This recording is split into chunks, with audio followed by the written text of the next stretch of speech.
দেখুন, আমি প্রথমেই একদম পরিষ্কার বলি যে আরজি করের যে ধর্ষণ এবং খুনের ঘটনা আমরা সমানভাবে প্রতিবাদী, আমরাও নিন্দা করছি, আমরাও দোষী বা দোষীদের ফাঁসি চাই। মাননীয় মুখ্যমন্ত্রী যা যা করণীয় সব করছিলেন। 12 ঘন্টার মধ্যে একটা অ্যারেস্ট, তদন্ত চলছে, আরো হয়তো কিছু অ্যারেস্ট হতো যদি প্রয়োজন হয়। ফাঁসি চেয়েছিলেন, ফাস্ট ট্র্যাক কোর্ট বলেছিলেন, কিন্তু তার সত্ত্বেও সিপিএম এবং বিজেপি যাদের জমানা এই খুন ধর্ষণ এগুলোতে পরের পর এই বামরামের ইতিহাস, তারা নানা ধরনের মিথ্যা প্রচার, প্রভোকেশন, নাটক, ইভেন্ট এসব শুরু করেছে। সাধারণ মানুষের আবেগ নিশ্চিতভাবে সেখানে থাকবে, সাধারণ মানুষের বিবেক নিশ্চয়ই কথা বলবে, কিন্তু বামরামের চক্রান্ত আমরা মানব না। বাংলাকে ছোট করতে, তৃণমূলকে ছোট করতে এই ধরনের কাণ্ডগুলো বামরাম এরা করে যাচ্ছিল। মমতা বন্দ্যোপাধ্যায়ের নেতৃত্বে এর বিরুদ্ধে এবং ন্যায় বিচারের দাবিতে এবং সমর্থনে প্রথম থেকে কাজ হয়েছে। মমতা বন্দ্যোপাধ্যায় ন্যায় বিচারের সমস্ত রকম ব্যবস্থা করেছেন। আমরা যখন দেখছি যে বাম রাম এই শকুনের রাজনীতি করছে এবং বাংলাকে কেন্দ্র করে, তৃণমূল কংগ্রেসকে কেন্দ্র করে একাধিক অপশক্তি একটা তৃণমূলকে আক্রমণ, একটা দুর্ভাগ্যজনক ঘটনাকে কেন্দ্র করে যেখানে ন্যায় বিচার খোদ মমতা বন্দ্যোপাধ্যায় দিচ্ছেন, সেখানে তারা তৃণমূল কংগ্রেস এবং বাংলাকে বিদ্ধ করতে নেমেছেন। এই লড়াইতে, এর প্রতিবাদের লড়াইতে, মানুষকে সঠিক বিষয়টা জানাবার যে লড়াই এবং রাম বামের চক্রান্ত ব্যর্থ করার লড়াই মমতা বন্দ্যোপাধ্যায়ের নেতৃত্বে হচ্ছে। এবং আমি তৃণমূল কংগ্রেসের একজন সাধারণ সমর্থক হিসেবে আমার মনে হয় যে আমাদের সেনাপতি, আমি প্রাক্তন সাংসদ হিসেবেও আমাদের সেনাপতি শীর্ষ নেত্রী মমতা বন্দ্যোপাধ্যায় তিনি নেতৃত্ব দিচ্ছেন এবং আমাদের সেনাপতি সর্বভারতীয় সাধারণ সম্পাদক অভিষেক বন্দ্যোপাধ্যায়কেও সক্রিয়ভাবে এই লড়াইতে সামনে চাই। অভিষেক বন্দ্যোপাধ্যায় সক্রিয় নেই। অভিষেক বন্দ্যোপাধ্যায় তিনি সমস্তটা দেখছেন, খবর রাখছেন, লোকসভায় অসাধারণ বক্তৃতা করেছেন, ব্যক্তিগত অবস্থানগুলি টুইটের মাধ্যমে জানাচ্ছেন, ডায়মন্ড হারবারে তাঁর সাংসদ হিসেবে যা করণীয় করছেন। কিন্তু কোনো কারণে আমরা এই বৃহত্তর লড়াইটায় অভিষেক বন্দ্যোপাধ্যায়কে সক্রিয়ভাবে দেখতে পাচ্ছি না।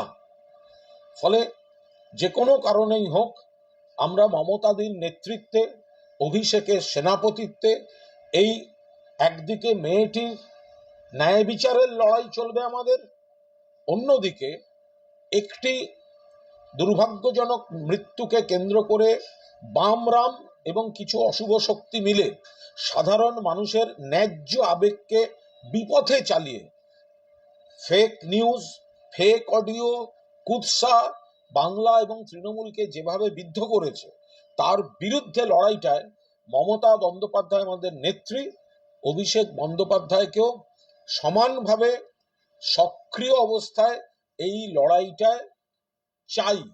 এবং তৃণমূল কংগ্রেস মমতাদির নেতৃত্বে, অভিষেকের সেনাপতিত্বে তৃণমূল কংগ্রেস পরিবার এই চক্রান্তকারীদের চক্রান্ত ব্যর্থ করে দেবে, আমরা সবাই আত্মবিশ্বাসী। অভিষেকের চোখে প্রবলেম আছে, চোখের জন্য ওকে মাঝে মাঝে একটু সমস্যায় থাকতে হয়, কিন্তু তা সত্ত্বেও সে তার করণীয় সমস্ত কাজই করছে।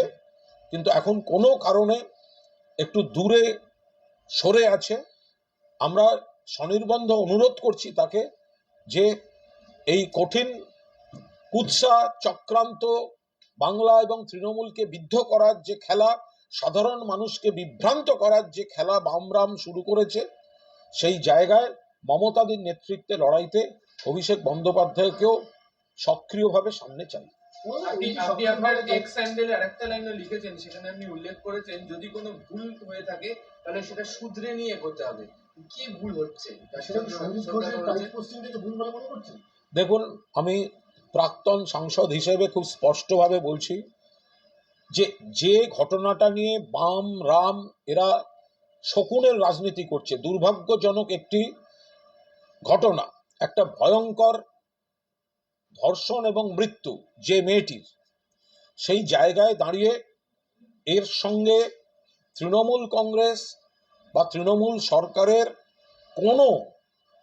কোথাও কোনো রাগঢাক করা, কোথাও কোনো কাউকে আড়াল করা, এসবের কোনো প্রশ্ন নেই। মমতা বন্দ্যোপাধ্যায় স্পষ্টভাবে স্বচ্ছভাবে নির্দেশ দিয়েছেন, তদন্ত হচ্ছে, গ্রেফতার হচ্ছে, সব হয়েছে। কিন্তু এমন দু একটা পদক্ষেপ হয়ে গিয়েছে যে পদক্ষেপে মানুষ ভুল বুঝছেন এবং বাম রামের চক্রান্তে সেই ভুল বোঝাটাকে বিকৃত রাজনৈতিক কুৎসায় নিয়ে যাওয়া হয়েছে।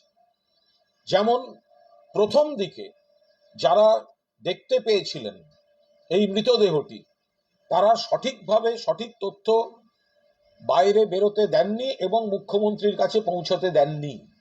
মুখ্যমন্ত্রী নিরপেক্ষ এবং সঠিক ভূমিকা পালন করেছেন ওনার কাছে খবর আসার পর।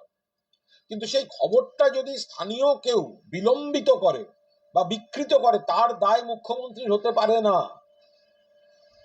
আমি আবার বলছি, মুখ্যমন্ত্রী সেদিন কলকাতার বাইরে ছিলেন। মুখ্যমন্ত্রী কাছে খবর আসার পর তিনি যা যা করার করেছেন, যা যা করার করেছেন, কিন্তু ওই স্থানীয় স্তরে গাফিলতি ছিল, ভুল হয়েছে বলে খবর আসছে।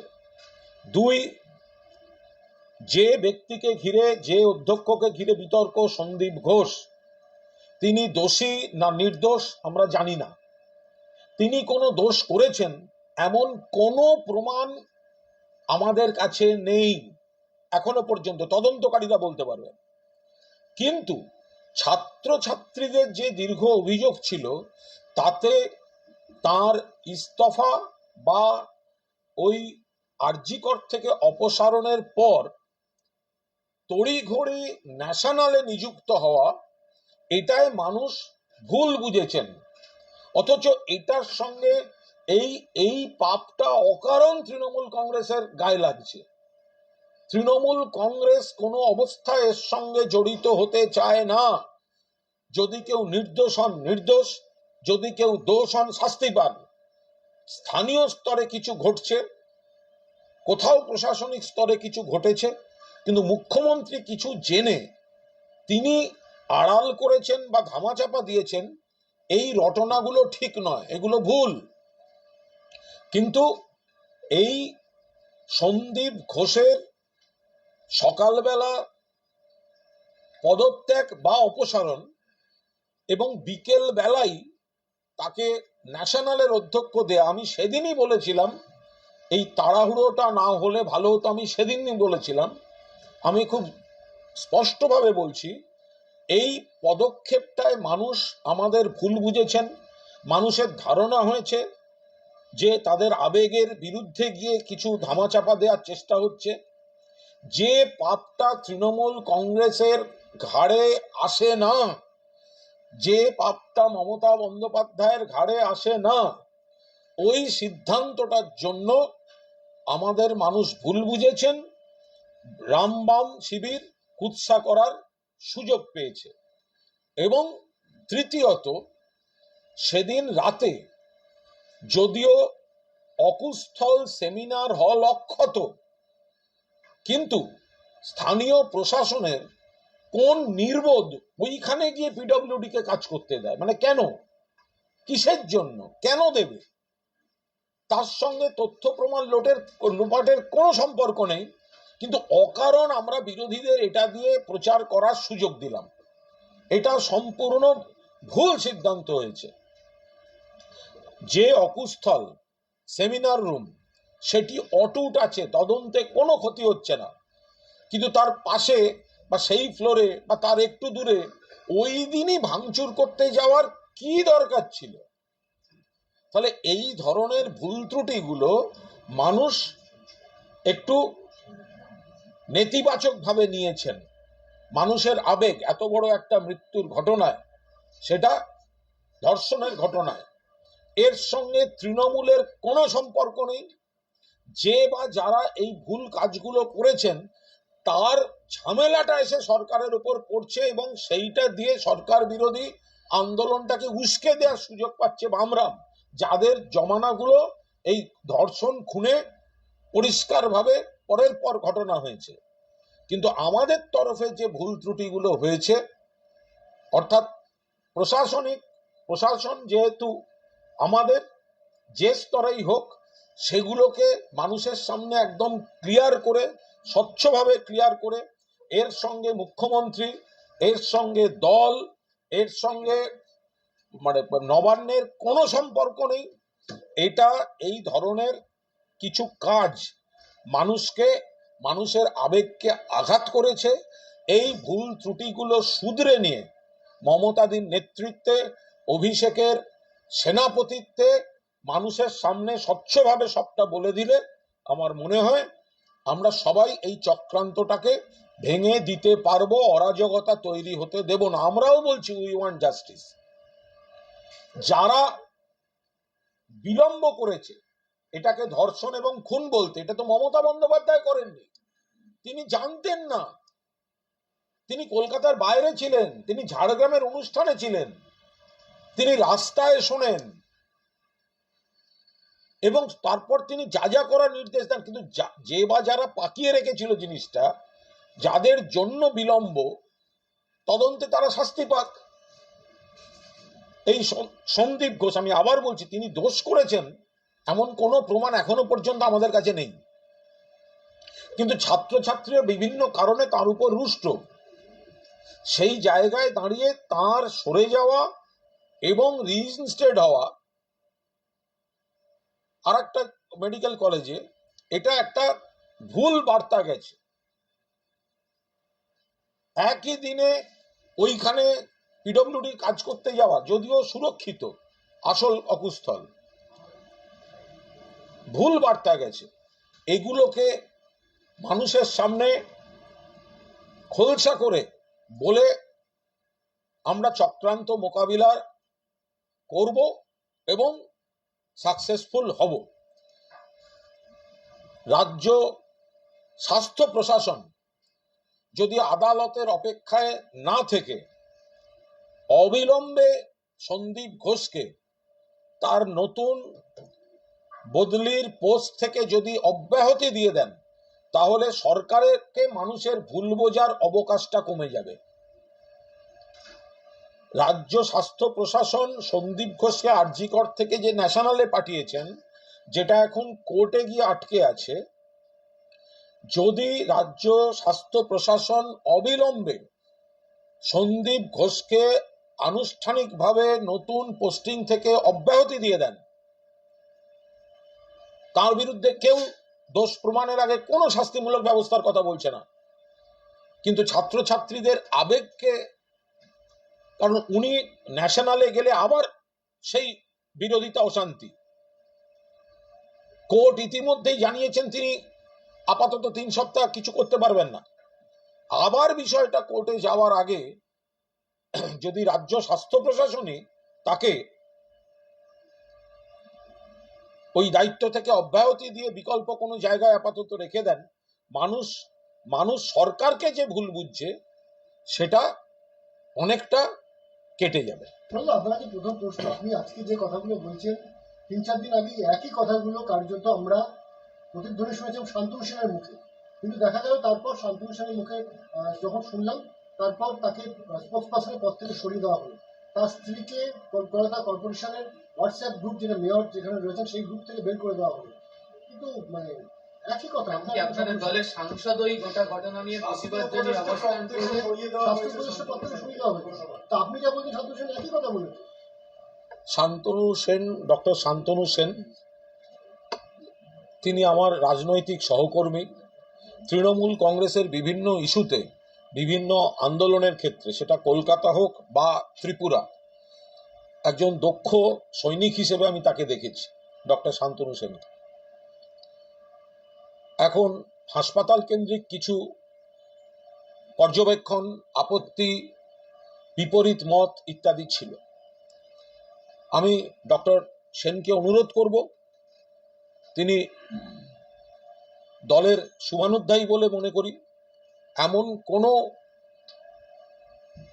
বক্তব্য বা এমন কোনো তিনি অবস্থান নেবেন না যেটা তৃণমূল কংগ্রেসের সৈনিকের ক্ষেত্রে সেটা পরিপন্থী হয়ে যায়। আমি অনুরোধ করব ডক্টর সেনকে, ইভেন ডক্টর কাকলি সেনকে, যে আপনারা এর আগে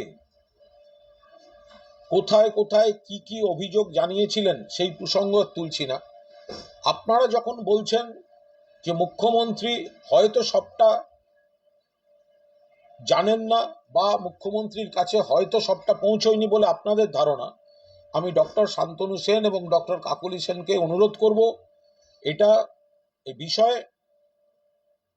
প্রকাশ্যে আরো কিছু বলার আগে তারা যদি তাদের গোটা বক্তব্য, এই ঘটনাগুলো কেন তাদের ক্ষোভ, আপত্তি তাদের কিসের, তারা মাননীয় মুখ্যমন্ত্রীকে লিখিতভাবে সবিস্তারে আরজিকর সম্পর্কে যদি আপনারা মুখ্যমন্ত্রীর কাছে আপনাদের বক্তব্যটা জানিয়ে দেন, তাহলে মনে হয় মুখ্যমন্ত্রীও নিশ্চিন্তে সেটা পড়ে পুরো ক্রস ভেরিফিকেশনের একটা সুযোগ পাবেন। এ বিষয়ে আমি কোনো মন্তব্য করব না, তার কারণ দল কোনো সিদ্ধান্ত নিয়েছে, যখন দল যদি কাউকে কোনো পদে রাখতে চায়, দল পদে না রাখতে চায়, সেগুলো সমস্ত দলের বিষয়। আমি এসব ব্যাপারে একটা মন্তব্যও করব না। আমি নিজে তৃণমূল কংগ্রেসের একজন সৈনিক। আমি শুধু বলবো, কোনো সিদ্ধান্ত সেটাই তো শেষ কথা নয়। একজন সৈনিক সবসময় সৈনিকের ভূমিকা পালন করবে। শান্তনুর যদি কোনো ক্ষোভ, রাগ, অভিমান থেকেও থাকে, তিনি তৃণমূল কংগ্রেসের, আমার অন্তত দেখা, আমি ত্রিপুরার মাটিতেও দেখেছি যখন রক্ত বইছে, আক্রমণ হচ্ছে, সেখানে আমি আর শান্তনু সেন যাচ্ছি জাতীয় সড়ক, দুজনে মিলে রাস্তা অবরোধ করছি। ফলে তিনি একজন লড়াকু তৃণমূল কংগ্রেসের সৈনিক। এখন কোথাও যদি কোনো জায়গায় পার্টির সঙ্গে কোনো দূরত্ব তৈরি হয় বা ভিন্নমত তৈরি হয়, তাহলে সেটা অবাঞ্ছিত। পার্টি তাকে বিরুদ্ধে ব্যবস্থা নিয়ে ঠিক করেছে না ভুল করেছে, ওর মধ্যে আমি ঢুকবই না, কারণ আমি পার্টির সৈনিক। কিন্তু আমি শুধু বলবো, ডক্টর সেন বাইরে এমন কিছু বলবেন না যাতে এই বাম রাম উৎসাহিত হয়। আপনি দলের সৈনিক, মমতা বন্দ্যোপাধ্যায়ের সৈনিক, অভিষেক বন্দ্যোপাধ্যায়ের সৈনিক, আপনার যা যা বলার আছে এবং আরজিকর ওরিয়েন্টেড যদি কোনো ইনফরমেশন যা যা দেওয়ার আছে, আর কোথায় কোথায় দিয়েছেন, কতবার দিয়েছেন, সেগুলো না ভেবে গোটাটা কম্পাইল করে একবার মুখ্যমন্ত্রীকে দিন, মুখ্যমন্ত্রীর কাছে পাঠান এবং সেটা বিবেচনার ক্রস ভেরিফিকেশন ইত্যাদি সেগুলো নিশ্চয়ই মুখ্যমন্ত্রী করবেন। ফলে বাইরের কোনো শত্রুর হাত যাতে শক্তিশালী না হয়, আবার যদি সিস্টেমে কোনো ভুল থাকে সেটা সংশোধনেরও একটা প্রক্রিয়া শুরু হতে পারে। আজকে আপনি যে মন্তব্যগুলো করেছেন, কিছুক্ষণ আগে শোভনদেব চট্টোপাধ্যায়, বর্ষীয়ান তৃণমূল নেতা, তিনি বলছেন এবং রাজ্যের মন্ত্রী, তিনি বলছেন যে আমাদের কাছে 3-4টে স্তর থাকে, যে লোকটা আমার কাছে থাকে সে যখন কিছু রিপোর্ট করে স্বাভাবিকভাবে মনে হয় সেই লোকটা ঠিক বলছে, আমাকে কেউ মিসগাইড করবে কেন? কেউ হয়তো মিসগাইড করেছিল, নাম না করে তিনি মমতা বন্দ্যোপাধ্যায়ের দিকে ইঙ্গিত করেছেন। কি প্রসঙ্গে? দেখুন, সন্দীপ ঘোষের টাইস পোস্টিং প্রসঙ্গে। দেখুন, মমতা বন্দ্যোপাধ্যায় তিনি মুখ্যমন্ত্রী, তার কোনো লুকোছাপা নেই, তার কোনো রাগঢাক নেই, তিনি কাউকে আড়াল করতে চান না। তিনি চান ন্যায় বিচার হোক, দোষীর ফাঁসি হোক। এখন নিশ্চিতভাবে তাকেও তো কিছু কিছু ইনপুটের উপর ডিপেন্ড করতে হয়। ফলে সেই জায়গায় দাঁড়িয়ে শোভনদেব চট্টোপাধ্যায় যদি কোনো মন্তব্য করে থাকেন, তাহলে শোভনদা আমার থেকে অনেক বেশি সিনিয়র, মমতা বন্দ্যোপাধ্যায়কে অনেক বেশি দিন ধরে চেনেন এবং শোভনদেব চট্টোপাধ্যায় একজন দক্ষ সংগঠক, অন্যদিকে মন্ত্রীও বটে। ফলে নিশ্চিতভাবে তার পর্যবেক্ষণটা পার্টি গুরুত্ব দিয়ে বিচার করবে, এটা আশা করবে। একটা বিষয়, আপনি একটু আগে ভুল শুধরে নেওয়ার প্রসঙ্গে যা যা বললেন, যে যে জায়গায় ভুল হয়েছে বলে আপনার মনে হয়েছে, দল এটা এন্ডোর্স করছে, তো আপনার যে মন্তব্য, নাকি কালকে দেখবো যে দল আপনার বিরুদ্ধে ব্যবস্থা নিচ্ছে? যদি দেখুন, আমি একটা কথা বলি, আমি দলের সৈনিক, দল করি। আমি মমতা বন্দ্যোপাধ্যায়ের সৈনিক, অভিষেক বন্দ্যোপাধ্যায়ের সৈনিক। আমি আর কি ভাবে প্রমাণ করব, আর কি ভাবে? কিন্তু তা বলে কোনো কোনো জিনিস যদি খারাপ হয়, মানুষ খারাপভাবে নেন, তো সেটা আমার প্রথম কাজ দলের মধ্যে বলা। এবং তারপরেও যদি দেখা যায় যে সেটা ঠিকমতো ভাবে অ্যাড্রেসড হচ্ছে না, বা কোথাও কোথাও একটা সমস্যা হচ্ছে এবং মানুষ ভুল বুঝছেন, তাহলে দলের ইমেজ সুরক্ষিত রাখতে এবং মুখ্যমন্ত্রী বা দল যে এই খারাপ কাজগুলো করাচ্ছে না, সেটাকে ক্লারিফাই করাটাও আমার মতো একজন সৈনিকের দায়িত্ব। এটাতেও যদি দল আমাকে ভুল বোঝে, তো বুঝবে, তো আমি কি করব? আমার মনে হয়েছে যে এমন দু তিনটে ভুল হয়েছে, যে ভুলগুলোর সঙ্গে মুখ্যমন্ত্রীর সম্পর্ক নেই। মুখ্যমন্ত্রী সেই ভুল করতে চাননি, তৃণমূল কংগ্রেস সেই ভুল করতে চায়নি, কিন্তু কেউ বা কারুর জন্য এমন কিছু কিছু পদক্ষেপ হয়েছে যাতে মানুষ তৃণমূল কংগ্রেসকে ভুল বুঝছেন, এবং রামবাম চক্রান্তকারীরা এই খারাপ জিনিসটা মমতাদের দিকে ঘুরিয়ে দিচ্ছে।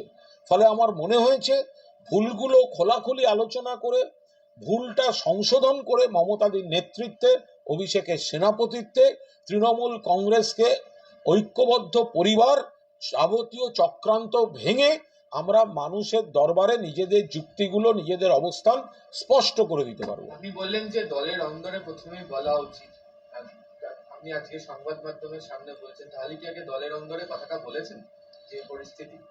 আমি এটুকু বলতে পারি, কি আলোচনা, কি বিষয় আলোচনা, সাংগঠনিক কি বিষয় আলোচনা, এগুলো আমি প্রকাশ্যে এই মুহূর্তে বলবো না।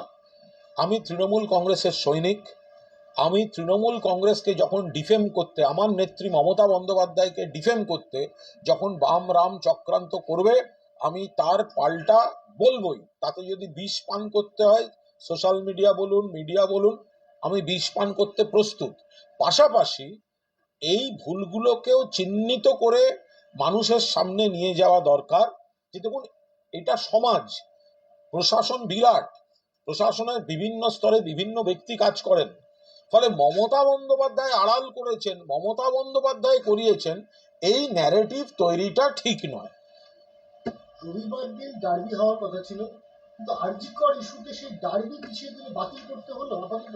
ডার্বির মতো ডার্বির মতো ম্যাচ ম্যাচ বন্ধ করছে। আমি একজন তৃণমূল কংগ্রেস সমর্থক, প্রাক্তন সাংসদ এবং মোহনবাগান ক্লাবের সহ সভাপতি হিসেবে আমি পরিষ্কার বলছি, ডার্বি ম্যাচ হওয়া উচিত ছিল। ডার্বি ম্যাচ কোনো অবস্থায় স্থগিত হতে পারে না। তাতে যদি সমর্থকরা, মোহনবাগান সমর্থকরা বা ইস্টবেঙ্গল সমর্থকরা, তারা যদি বিচার চাই, ন্যায় বিচার চাই, এরকম যা ব্যানার ফেস্টুন নিয়ে মাঠে যেতেন, 100 বার যেতেন।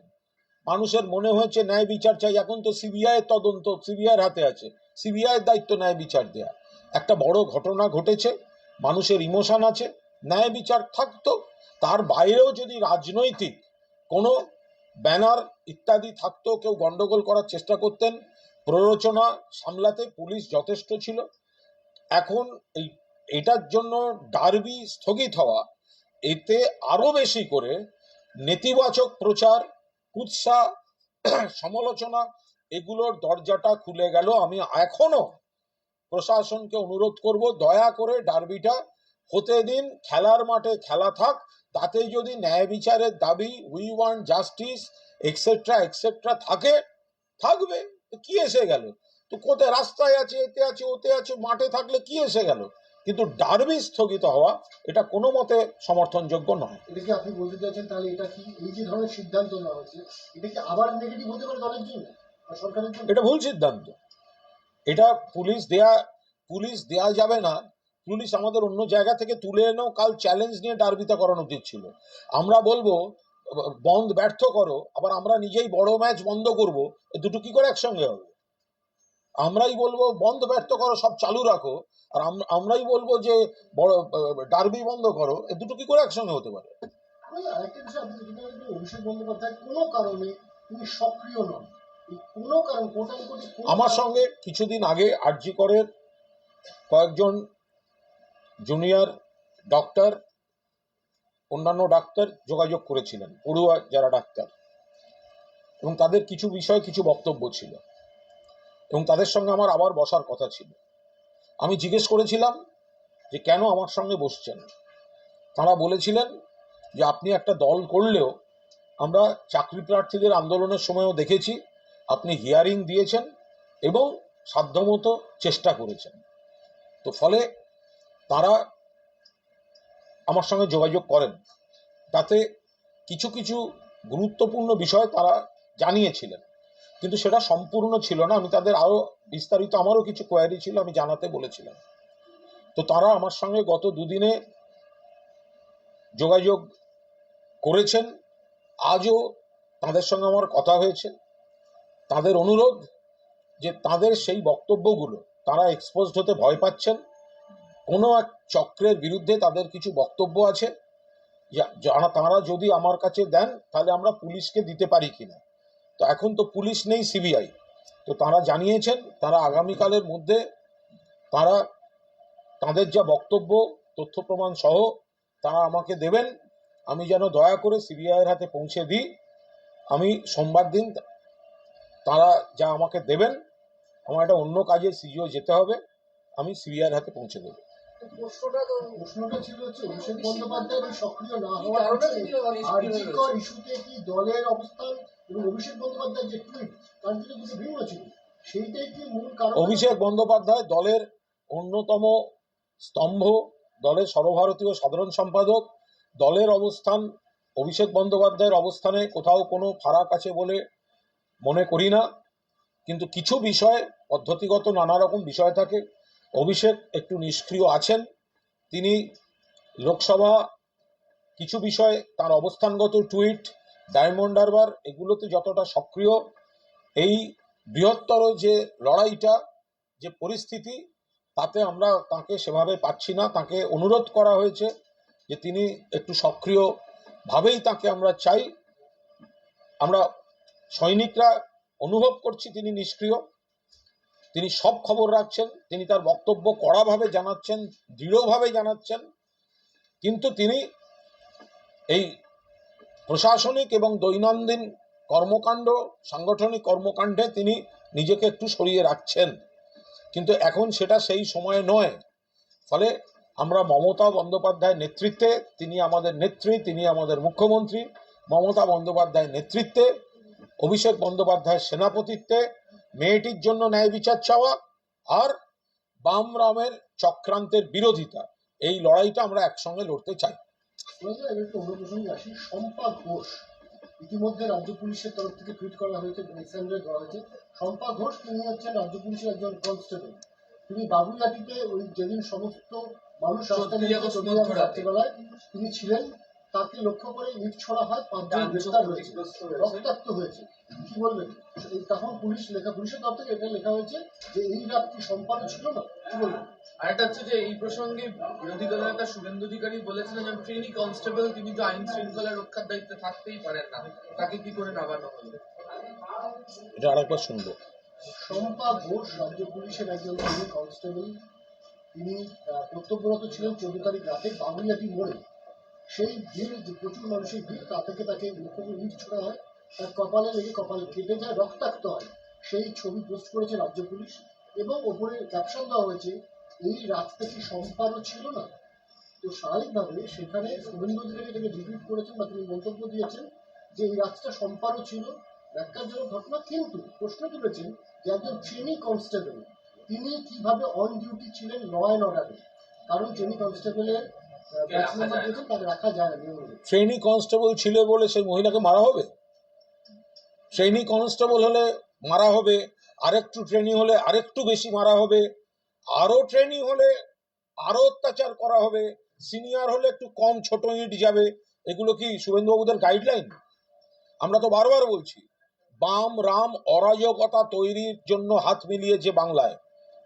সাধারণ মানুষের যে আবেগ এই মৃত্যুকে কেন্দ্র করে, তাকে তারা বিপথে চালিত করছে তারা। ফলে এই পুলিশকে আমরা বারবার বলেছি, এই যে রাত দখল করতে নেবো, কিসের রাত দখল করতে নেবো? সারা বছর মহিলাদের দখলে রাত থাকে, মহিলা পুলিশরা থাকেন, আইটি কর্মীরা থাকেন, ডাক্তারবাবুরা থাকেন, নার্সরা থাকেন, সমস্ত পেশার মানুষ, সাংবাদিকরা থাকেন, কর্পোরেটের বহু কাজ হয়। তো মহিলারা তো সারা রাত জাগেন। কত গ্রামের, কত দূরে থাকা মহিলারা ভোর থেকে রাত থাকতে বাড়ি থেকে বেরিয়ে স্টেশনে এসে কলকাতায় আসেন বা মাঝরাতে বাড়ি ফেরেন। মহিলাদের জন্য রাত নয়? কে বলেছে মহিলাদের জন্য রাত নয়? হয় নাকি কখনো এসব কথাবার্তা? আপনারা গন্ডগোল চেয়েছিলেন, ভাঙচুর, হামলা, পুলিশকে মারা, মহিলা পুলিশকে মারা। এবার বিজেপির ওই চার্টটা প্রকাশ করে দিন যে ট্রেনিং হলে কোন সাইজ, কত গ্রামের ইট, সিনিয়র হলে কত গ্রামের ইট। এটা একটা কোনো কথা? যে ট্রেনি ওখানে থাকবে কেন? এটা ট্রেনি পুলিশ যদি থাকেও, বা জুনিয়র পুলিশ বা সিনিয়র পুলিশ, সেই মহিলাকে মারা হবে, আবার সেটা জাস্টিফাই করছে। একসঙ্গে 43 জন সরকারি চিকিৎসককে বদলির নির্দেশ এসেছে, প্রশাসনিক সিদ্ধান্ত। বিজেপি বলছে এটা এই কর্মবিরতির ফল, সাজা। প্রশাসনিক সিদ্ধান্ত। আমরা বারবার বলবো যে নিশ্চিতভাবে একটা ভয়ঙ্কর ঘটনা ঘটেছে, মুখ্যমন্ত্রী সব চেষ্টা করেছেন, এখন সিবিআই এর হাতে। তো তাহলে কর্মবিরতিটা চলছে কেন? আমি আবার বলছি, এই কর্মবিরতি এর মধ্যে অরাজকতা তৈরির চেষ্টা যেমন আছে, আমরা হাত জোড় করে, মুখ্যমন্ত্রী তো হাত জোড় করে অনুরোধ করেছেন, কাজে ফিরুন। গরিব মানুষ হাসপাতাল ছাড়া যাবেটা কোথায়? গরিব মানুষ হাসপাতাল ছাড়া যাবেটা কোথায়? সরকারি হাসপাতাল ছাড়া কি লাভ হচ্ছে মানুষকে কষ্ট দিয়ে? কি লাভ হচ্ছে মানুষকে হয়রান করে? আমরা আরো বলছি, সমস্ত ডাক্তারবাবুকে আমরা কথা বলছি না, নিষ্ঠাবান বহু ডাক্তারবাবু তারা সব সময় সেবা কাজ করেন, কিন্তু অন্য একটি দেশে কিছু গন্ডগোলের পর আমাদের বহু কলকাতার উপকণ্ঠের বাইপাসের ধারের বহু হাসপাতালে রুগী টুগি কমে গেছে। সরকারি হাসপাতালে যদি কাজ বন্ধ থাকে, তাহলে রুগীরা কোথায় যাবেন আর কাদের বাণিজ্যিক লাভ, এটা সবাই বুঝতে পারছেন। অন্য একটি দেশে কিছু অস্থিরতা এবং গন্ডগোলের পর এই দিকে রুগী আসা কমে গেছে। বাইপাসের ধারের বহু হাসপাতালে সেই রুগীদের সংখ্যা থাকতো প্রবল। আমাদের সরকারি হাসপাতালে কর্মবিরতি থাকলে মানুষগুলোকে পয়সা দিয়ে বেসরকারি নার্সিংহোম, বেসরকারি হাসপাতালে যেতে হচ্ছে। লাভ কাদের হচ্ছে? ফলে যারা আবেগে কর্মবিরতি করছেন তাদেরটাও ভাবার, আবার যারা রোগীদের বেসরকারি হাসপাতালে যেতে বাধ্য করছেন তাদের উদ্দেশ্য নিয়েও কিন্তু এই প্রশ্নটা উঠতে পারে। সেটা হচ্ছে যে আপনি যখন এই কথা বলছেন আরজি করের ঘটনা, সেই ঘটনা 14 তারিখ রাত্রে যে ভাঙচুর হয়েছিল, সেই ঘটনায় মীনাক্ষী সহ এসএফআই ও ডিওয়াইএফআই এর 7 জনকে নোটিশ করা লাভ লাগে। কি বলবেন? কি বলবো, আইনি বিষয়। সেখানে ওই রাতে সেদিনকে যদি কেউ সেখানে থাকে, যারা কোচবিহারের বর্ণালী দত্ত ধর্ষণ খুন, নার্স, ডাক্তার বানতলায় অনিতা দেওয়ান ধর্ষণ খুন, বানতলা, বিরাটি, তাপসী মালিক, এই ধর্ষণ খুনের ধারক বাহক মীনাক্ষী এবং বাকিরা, তারা যদি সেখানে দাঁড়িয়ে লোককে উত্তেজিত করেন, তাদের দলের পতাকা নিয়ে পুলিশকে ধাক্কা দিয়ে মেরে ব্যারিকেড ভেঙে উন্মুক্ত করে দেন, তো পুলিশ তাদের জিজ্ঞাসাবাদ, কি হয়েছিল, কেন করেছিলেন, যদি তো আইনের প্রসেস। মীনাক্ষী বলছেন যে তাদের পেজ ভিডিও আছে, তারা দেবেন। সেদিনকে পুলিশ লুকিয়েছিল, পুলিশ যথাসময়, পুলিশ সঠিক কাজ করেছে, তারা আটকেছেন। পরিষ্কার ভিডিও রয়েছে যে ডিওয়াইফাই ব্যারিকেড ভাঙছে এবং পুলিশের লোকেরা বাধা দিচ্ছে, সেই ভিডিওগুলো সবার কাছে রয়েছে। ডিওয়াইফাই ভাঙছে, মীনাক্ষীরা উত্তেজিত করছে, আর ভাঙছে, পুলিশ বাধা দিচ্ছে। পুলিশ অত্যন্ত সংযত ভূমিকা পালন করেছে। বামরাম চেয়েছিল পুলিশ লাঠি চালাক, গুলি চালাক, মৃতদেহ হোক, স্ট্যাম্পেড হোক, তাহলে তারা পরের দিন বাংলা জুড়ে আরো অরাজকতা তৈরি, বিজেপি কেন্দ্রের সরকারকে কাজে লাগিয়ে আরো অরাজকতা তৈরির চেষ্টা করতে পারত। পুলিশ যদি দুপা পিছিয়ে গিয়েও থাকে, তাদের ফাঁদে পা দেয়নি, পুলিশ রক্তাক্ত হয়েছে। সবাই দেখতে পাচ্ছে ভিডিওয়ে যে পুলিশ বাধা দিচ্ছে, আর ডিওএফআই পুলিশের উপর ধাক্কা মেরে ব্যারিকেড ভেঙে পুলিশকে সরিয়ে ঢুকছে। এই ভিডিওগুলো কি অবশ্য দেখতে পাবে কি করে? কোচবিহার, ধানতলা, বানতলা, বিরাটি ধর্ষণ এবং খুন যাদের কালচার, তাদের ধারক বাহকরা তারা কি করে দেখতে পাবে এসব? তাদের কাজই তো এইগুলো করা। মীনাক্ষীদের দলের কাজই। বানতলায় আসল ক্রিমিনাল গুলোকে ধরেনি, 4টে নিরীহ চাষি আর দোকানদারকে ধরে শাস্তি দিয়েছিল। সিপিএম এর নেতাগুলো ধরা পড়েনি। বিজন সেতুতে যে 17 জনের মধ্যে 2 জন মহিলা আনন্দমার্গ সন্ন্যাসী পুড়িয়ে মেরেছিল, সিপিএম এর নেতাদের ধরেনি সেখানে। তো ফলে মীনাক্ষীরা কোন মুখে কথা বলতে যান? কোন মুখে কথা বলতে যান? বর্ণালী দত্ত থেকে শুরু করে তাপসী মালিক, ডক্টর অনিতা দেওয়ান থেকে শুরু করে বিরাটি, একের পর এক ধর্ষণ খুন, তারা এসছেন ওখানে নাটক করতে। বললো আপনি যে আজকে পোস্ট করেছেন স্যান্ডেলের সেই পোস্ট সম্পর্কে অনেকেই বলছে, আপনার দলের বিধায়ক তিনি সেই প্রসঙ্গে বলতে গিয়ে বলছেন যে কেন্দ্রীয় সরকারের কাছে অনুরোধ করবো এই পরিস্থিতি আটকাতে কড়া আইন আনতে। অন্যদিকে দেখা যাচ্ছে সুখেন্দু শেখর রায় তিনি একক অবস্থানে বসেছিলেন, পরে তিনি কেন্দ্রীয় স্বরাষ্ট্রমন্ত্রীকে চিঠি লিখেছেন। মানে আপনাদের দলের বিধায়ক কেউ সাংসদ তারাই তো কেন্দ্রীয় সরকারের হস্তক্ষেপ চাইছে বা কেন্দ্রীয় সরকারকে বলছে আইন বানাতে। না, আইন বানানোটা তো কেন্দ্রীয় সরকারের দায়িত্ব। সারা দেশের সুরক্ষা, মহিলা সুরক্ষাটা তো শুধু বাংলার নয়, বাংলার কলকাতা তো কেন্দ্রের রিপোর্টেই সেফেস্ট।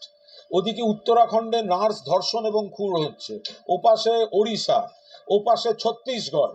যদি সারা দেশে মহিলাদের সুরক্ষায় কঠোরতম আইন আনতে হয়, তাহলে তো সেটা সংসদে আনতে হবে, সেটা তো কেন্দ্রীয় সরকারকে উদ্যোগ নিতে হবে। সেই কারণে কেন্দ্রীয় সরকারকে বলেছে।